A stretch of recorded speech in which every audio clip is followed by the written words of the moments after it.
मैं उसके साथ चला गया। वो मुझे 2-4 गलियां ले जाके एक छोटे से कमरे में ले गया। उसने दरवाजा बंद कर दिया। उसने कहा देखो तुम हिंदू हो। मैंने कहा आप क्यों कहते हैं ये? उसने कहा देखिए आपके कान छिदे हुए हैं।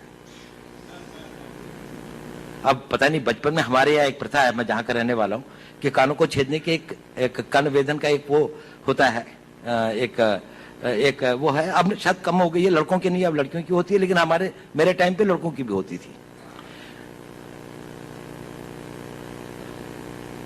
तो मैंने कहा हाँ ये तो है कि मैं जब पैदा हुआ था तो मैंने कहा मैं बाद में कन्वर्ट हुआ। उसने कहा तुम बाद में भी कन्वर्ट नहीं हुए। खैर उसने कहा कि इसकी प्लास्टिक सर्जरी करवा लो, इस तरह से घूमना ठीक नहीं है। मैंने कहा अच्छा। खैर वो मैंने करवा ली या नहीं कराई, इसके बाद में भी है, दिखाई देते हैं, कम दिखाई देते हैं पर दिखाई देते हैं। लेकिन मैंने कहा ये बताइए, इतनी सूक्ष्म दृष्टि और इतना नहीं, मैंने नहीं कहा, उसने कहा। उसने कहा देखो पता है मैंने ऐसा क्यों कहा?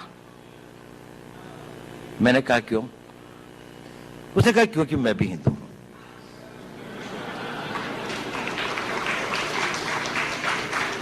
और उसने कहा कि देखो मेरा सारा परिवार इन लोगों ने मार दिया था, मैं यहां पर किसी तरह से अपने दिन काट रहा हूं। मुझको बहुत खुशी होती है जब आप लोगों को देखता हूं, लेकिन मैंने भी अपना बेस बदला हुआ है। लेकिन देखो इस कमरे के अंदर, और फिर उसने एक अलमारी खोली, उसके अंदर में एक शिव जी की और एक दुर्गा की एक वो रखी थी। उसने कहा देखो मैं इनकी पूजा करता हूं, लेकिन बाहर जाकर मस्जिद के अंदर में सब लोग मेरे को यहाँ का एक रिस्पेक्टेड